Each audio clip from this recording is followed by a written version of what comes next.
이번 주는 이제 해외 선교를 나가는 주간입니다. 주님께서 우리에게 사람을 낚는 어부가 되라 이렇게 말씀하셨습니다. 그러면 사람을 낚는 어부 원리는 무엇일까? 저는 오늘 요나서를 통해서 함께 은혜를 나눌까 합니다. 첫 번째는 포기하지 않는다입니다. 하나님 앞에서 사람을 낚는 첫 번째 원리는 포기하지 않는 것입니다. 왜 포기하지 않느냐? 하나님도 우리를 포기하지 않기 때문이죠. 요나서에 보면 처음에 요나를 불렀을 때 요나는 그것을 거절합니다.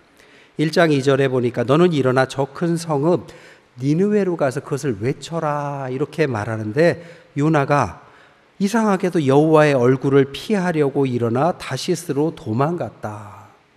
두 번이나 하나님의 얼굴을 피하는 장면이 나오죠. 시편 139편 7절에 내가 주의 영을 떠나 어디로 가며 주님 앞에서 어디로 피하겠습니까? 라는 말처럼 이런다고 피해지지 않죠. 근데 왜 요나는 선지자임에도 불구하고 하나님의 명령을 아주 180도 반대였던 다시스를 향해서 출발했을까요? 두 가지 이유 때문이라고 볼 수 있습니다. 첫 번째로는 그의 거절의 이유는 값싼 은혜였기 때문입니다. 요나가 볼 때 니느웨는 용서받을 수 없는 나라였고 용서해서는 안 될 나라였습니다. 그럼에도 불구하고 하나님이 자신을 보낸다라는 것은 그 나라를 용서하고 구원시키겠다라는 계획이라는 사실을 알게 되죠. 100번 양보하고서라도 이 나라만큼은 구원시켜서는 안 됩니다. 하나님의 은혜가 그 나라에까지 임하는 것을 요나는 용납할 수가 없습니다. 그래서 요나는 생각하기를 그들이 용서받으면 안 된다. 그들을 용서하시는 하나님의 은혜는 값싼 은혜다라고 생각한다라는 것입니다. 본회포가 말하기를 값싼 은혜는 회개 없는 용서, 십자가 없는 은혜, 그리스도를 따르지 않는 제자도 없는 복음이다. 요나가 볼 때 그랬다라는 거죠. 그래서 그는 반발했습니다. 그래서 요나서 4장 2절에 이렇게 말하죠. 내가 고국에 있을 때 이러하겠다고 말씀하시지 아니하였나이까.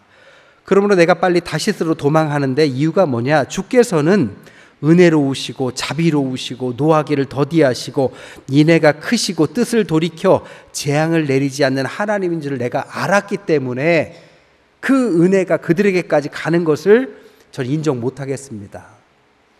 두 번째는 비슷한데요. 그것을 요나 신드롬 때문이다라고 말할 수 있습니다. 아브라함 투어스키가 요나 신드롬이라는 단어를 만들었는데 그 의미가 이렇습니다. 사람이 자신의 잠재력이나 소명을 직면하고 그것을 따르는 것이 두려워서 도망치는 심리 상태가 있는데 요나가 바로 그런 심리 상태였다. 그래서 요나 신드롬이라고 말했어요. 한마디로 말하면 하나님이 주신 사명이 있는데 너무 커요. 감당할 수 없을 것 같아요. 그가 한 선택은 뭐냐면 회피하고 도망가는 거다. 이 요나 신드롬입니다. 요나 신드롬에는 네 가지 특징이 있어요. 첫 번째, 두려워합니다. 이거 잘못하면 어쩌지 하고 두려워하고, 두 번째는 자기 회피가 있어요. 자신이 감당할 만한 능력이 안 된다라고 회피를 합니다. 세 번째로는 자기 제한적 신념이 있습니다. 하나님이 사명을 잘못 주셨어. 나는 그럴 만한 사람은 아니야. 하나님의 선택을 잘못하셨냐 하고 자기를 제한한다라는 거죠. 네 번째는 합리화. 내가 안 해도 누군가 하겠지. 지금은 아니고 나중에는 할 수 있을 거야. 라면서 지금 회피하는 것을 합리화시킨다라는 것입니다. 요나는 정말 그렇게 했어요. 니느웨로 도망가면서 그는 회피하기 시작합니다. 그는 소명을 알면서도 거부해요. 하나님의 긍휼을 오히려 반대합니다. 하나님이 생각하는 정의와 자신이 생각하는 정의가 다르다고 생각합니다. 충돌해요. 그 충돌의 대가가 뭐냐? 자신의 회피로 나타납니다. 화내면서 반대로 가는 거죠. 자신이 원하는 방식의 정의가 있고 질서가 있다고 믿습니다. 그래서 하나님이 아무리 사명을 줘도 그것을 돌아서는 거죠. 신약에도 이 이야기가 하나 나오죠. 바로 누구냐? 탕자의 형의 이야기가 바로 이렇습니다. 동생이 다 날리고 돌아왔을 때 아버지가 그를 또 받아주는 것을 이해할 수 없습니다. 아니, 이해하고 싶지 않아요. 아버지가 잘못된 선택을 했다고 생각합니다. 아버지는 지금 동생을 용서하면 안 되는데 그 용서하시는 아버지의 용서를 값싼 은혜다라고 생각합니다. 그래서 자신은 성실했는데 그러지 못했던 동생을 시기합니다. 자신의 의로 가득 차 있어요. 그래서 아버지의 사랑과 은혜를 이해하려고 하지 않습니다. 동생과 자기를 비교하고 억울해만 해요. 그리고 그는 다시 이런 은혜를 받을 만한 대우를 받으면 안 된다라고 그는 생각하기 시작합니다. 아버지가 그를 좀 용서하고 이해하라라고 이야기해도 이 형은 답을 하지 않습니다. 요나의 마음이나 이 탕자의 형이나 똑같이 하나님의 뜻을 수용하지 않는 똑같은 태도, 거절의 태도를 보이는 거죠. 이쯤 하면 하나님께서 생각해보니 그럴 수도 있겠다라고 그들을 이해하시는 것일 수도 있겠지만 하나님은 그러시지 않았습니다. 두 번째 부르시는 거죠. 요나를 가지 않겠다고 도망가니까 알다시피 물고기 뱃속에 넣었다가 사흘 만에 꺼내셔서 부활, 십자가를 경험케 하셔서 다시 사명의 자리로 어떻게 부르십니까? 처음에는 그냥 부르고 두 번째는 강제적으로 부르죠. 이 강제적으로 부르셨다라는 의미는 두 가지를 포기하지 않았다는 뜻입니다. 첫 번째, 순종하지 않았던 요나도 포기하지 않는다라는 뜻이고, 순종하지 않고 구원시키려고 했던 니느웨도 포기하지 않으셨다라는 것입니다. 요나가 선지자임에도 불구하고 그렇게 가지 않으면 하나님이 야야 그만둬라, 너 아니면 사람이 없냐? 그만둬, 이렇게 말할 수 있는데 그러지 않았습니다. 강제적으로라도 다시 선지자, 선교의 자리에 그를 앉히십니다. 또한 니느웨에 대해서 생각해 보니까 걔는 뺄까? 이렇게 생각하지 않고 끝끝내 니느웨로 보내셨다라는 것입니다. 왜 그들은 어떤 사람이길래 그럴까요? 요나는 의미하는 것은 뭐냐? 아까 말씀드린 거죠. 하나님의 은혜가 너무 싼 것 같아서 불편합니다라고 거부하는 사람을 상징한다면, 니느웨는 하나님의 은혜가 너무 값져서 저에게는 올 수 없다라고 저는 생각합니다라고 못 받는 사람들에 해당합니다. 그러니까 가라고 해도 못 가는 사람이나 받으라 해도 못 받는 사람 누구 다 하나님은 포기하지 않으셨다라는 거죠. 하나는 설득하시고 하나는 용서하시는 거죠. 여러분, 하나님의 은혜가 바로 이것입니다. 하나님은 명령을 내리시고 순종하지 않는 자도 용서하시고 끝까지 포기하지 않고, 또 끝까지 용서받아야 될 사람이 누구라 할지라도 끝까지 그에게 다가가시는 분이십니다. 포기하지 않는 하나님, 성경에 너무나도 많이 나오죠. 모세도 마찬가지였어요. 처음엔 뜻을 가지고 살인을 했습니다. 그리고 도망자가 돼서 40년이 흘러요. 광야 생활에서 그는 아주 어찌 말하면 노인이 되어서 아무것도 할 수 없는 사람이 될 때 하나님은 떨기나무 가운데 그를 부르시죠. 모세가 그때까지 사명이 있었다면 하나님 감사합니다. 지난 40년간 저는 와신 상담하면서 절치부심하면서 이때만을 기다렸습니다. 하나님 저를 보내주십시오 라고 말했을 텐데, 모세는 그럴 의도가 전혀 없습니다. 하나님 왜 저를 부르셨습니까? 저는 말을 못하는 자입니다. 보낼 만한 사람을 보내십시오. 요나 신드롬의 전형적인 모습을 보이죠. 자신은 할 수 없다고 생각하고 자신을 포기해달라고, 딴 사람을 보내달라고 끝끝내 말합니다. 하나님 포기하셨어요? 포기하지 않죠. 도망하는 그를 끝끝내 돌려 세워서 요나처럼 그 사명을 감당하게 하십니다. 오늘날 우리의 마음 가운데 혹시 하나님을 떠나서 도망하는 분이 계십니까? 이 자리에 앉아 있을지라도 마음은 반대로 가는 분이 있습니까? 이유와 어떻든 간에 하나님은 당신을 포기하지 않습니다. 하나님은 당신을 끝끝내 쫓아가실 것입니다. 당신을 바꿔놓으실 거고 도망의 자리에서 하나님의 사명의 자리로 이끄실 줄 믿습니다. 베드로도 마찬가지예요. 수제자라고 자청하고 하나님 사랑한다고 끝끝내 자신은 하나님 배신하지 않겠다고 한 그가 3번이나 부임하고 죄책감에 휘달려서 결국에는 저 고향으로 내려갔을 때 예수님께서 쫓아가시죠. 부활하신 주님께서 그에게 야, 너 왜 그랬냐? 그때 무슨 마음으로 그랬어? 이렇게 묻지 않습니다. 너 나 사랑해?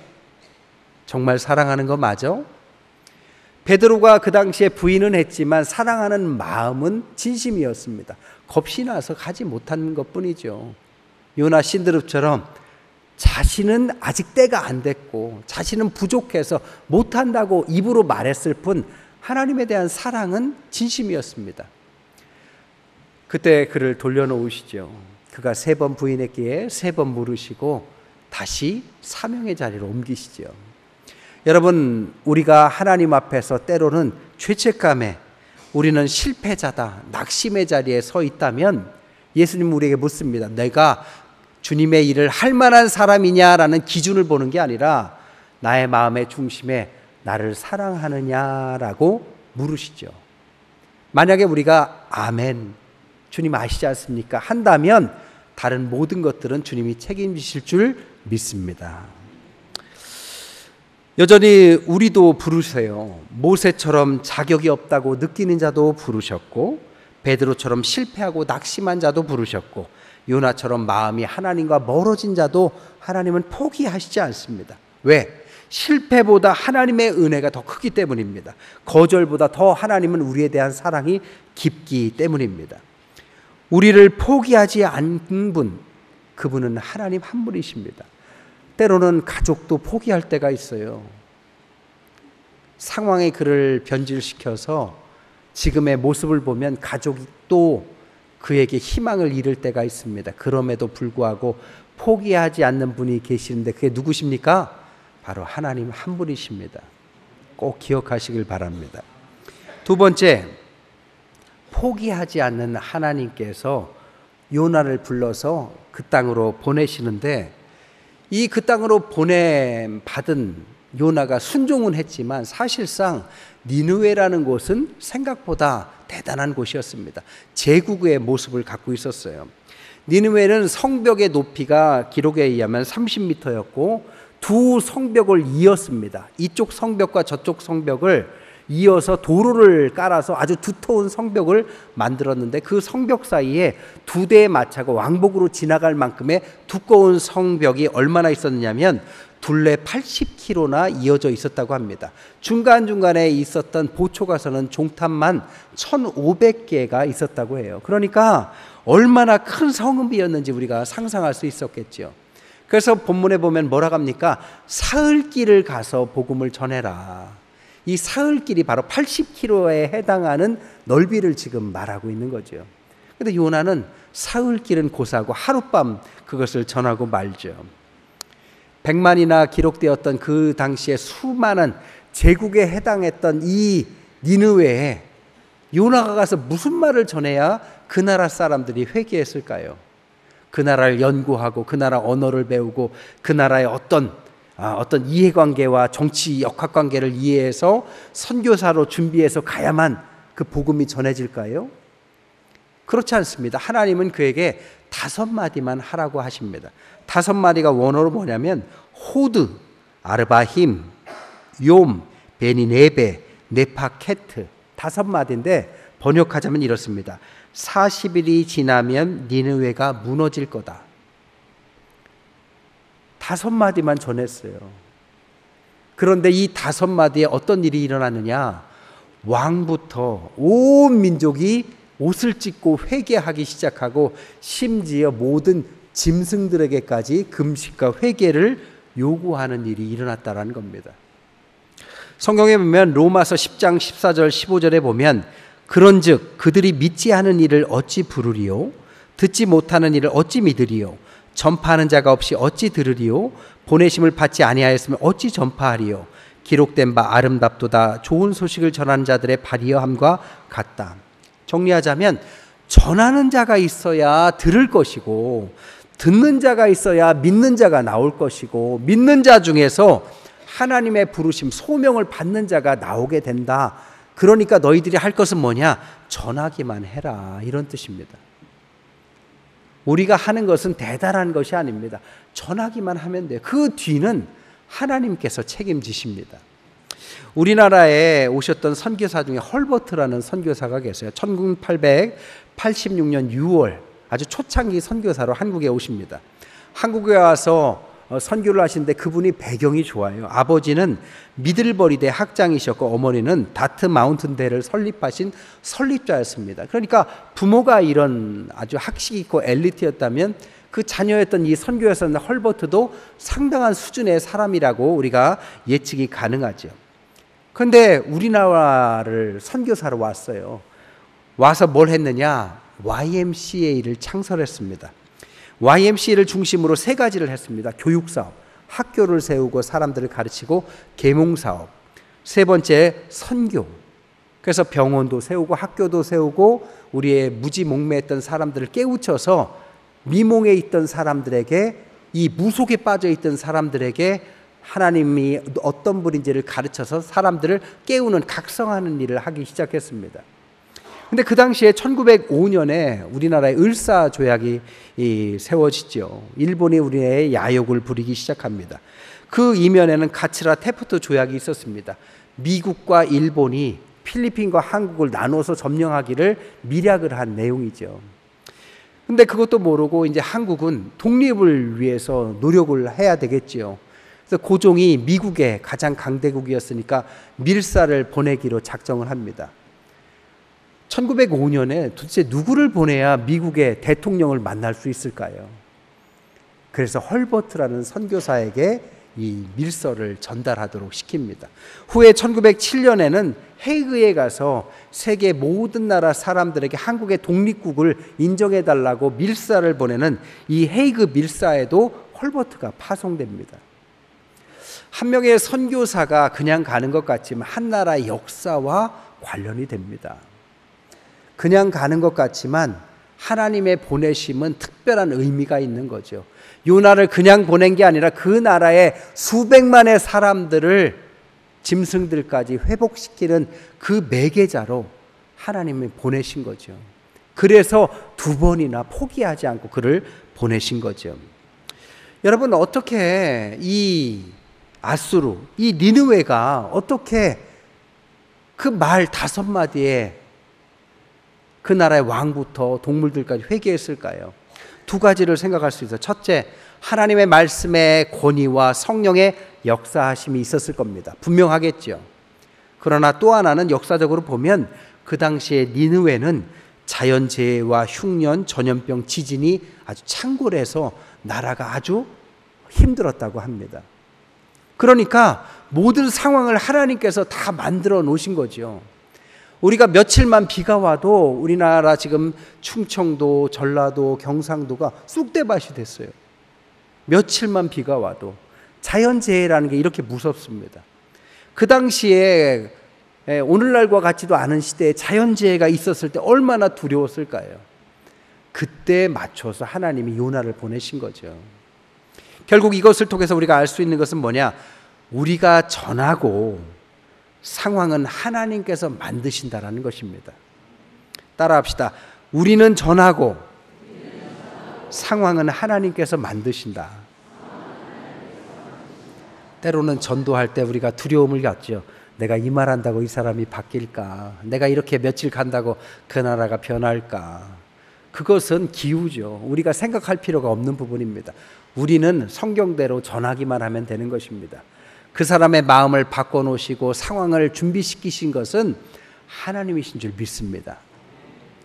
3번째, 그러면 우리가 어떤 마음으로 복음을 전하러 가야 되느냐? 신약 성경에 보면 어떤 마음으로 가야 되느냐? 버리고 따르라라는 마음으로 가야 합니다.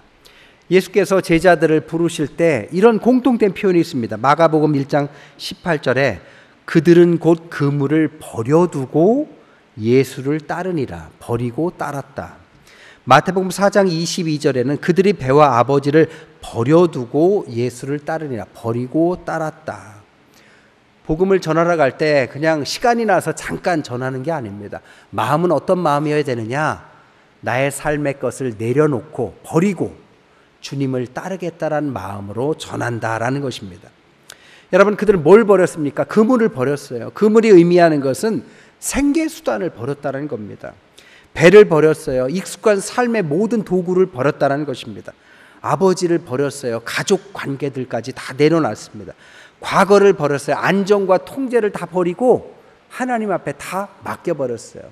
그랬더니 하나님이 뭘 주셨느냐? 그물을 버린 대신 사명을 주셨습니다. 물고기 잡는 어부를 사람을 낚는 어부라는 사명을 주시더라는 겁니다. 배를 버렸더니, 익숙한 배를 버렸더니 예수님의 제자라는 제자 도를 주셨습니다. 아버지라는 가족을 버렸더니, 육신의 가족을 버렸더니 하나님의 가족인 복음의 공동체를 주셨습니다. 과거를 버렸더니 미래를 주셨어요. 익명의 어부들이 역사에서 가장 유명한 사람들로 미래를 바꿔주셨어요. 직업을 포기하고 집을 포기하고 가족을 버리라는 1차원적으로 이해하지 마세요. 이것은 삶의 중심축을 주님께 옮기라는 것을 상징적으로 말하는 것입니다. 사도 바울은 이것을 이렇게 표현했습니다. 고린도서 7장 29절부터 보면, 형제들아, 내가 이 말을 하노니 그때가 단축하여진 고로 이후로부터 안에 있는 자들은 없는 자 같이 하며, 즉 가정이 하나님보다 앞서게 하지 말아라. 우는 자들은 울지 않는 자 같이 하며 감정에 사로잡히지 말고 주님의 뜻에 민감해라. 기쁜 자들은 기쁘지 않은 자 같이 세상의 기쁨보다 하나님 안에서의 기쁨을 찾아라. 매매하는 자들은 없는 자 같이 하며 재물과 소유에 묶이지 말고 주님을 따라가라. 세상 물건 쓰는 자들은 다 쓰지 못하는 자 같이 하며 세상에 있는 것들은 일시적인 것인데 영원한 것을 추구해라. 사도 바울은 제자의 삶을 뭐라고요? 소유하지 않고 사용해라.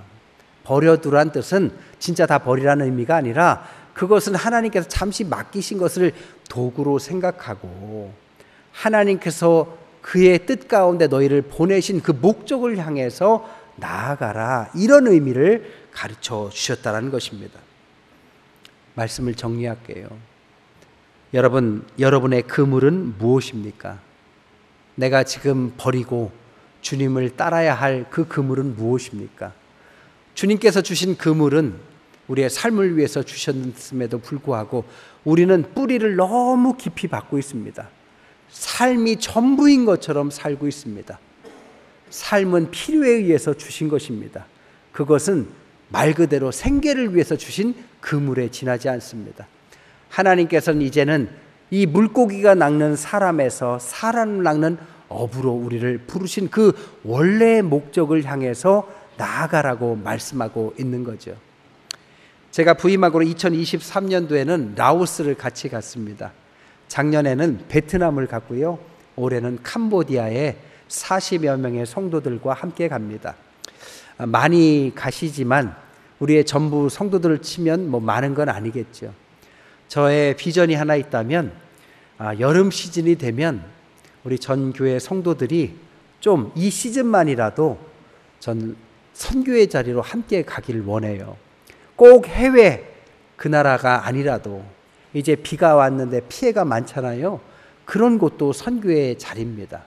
국내 국외 할 것 없이 우리가 평소에는 우리의 삶을 살더라도 이런 여름 시즌만이라도 하나님께서 우리를 어디로 부르셨는지를 잊지 않도록 선교의 자리, 사람을 낚는 자리, 그 원리를 찾아가면서 잊지 않는 저와 여러분 되시기를 주님의 이름으로 간절히 축원드립니다.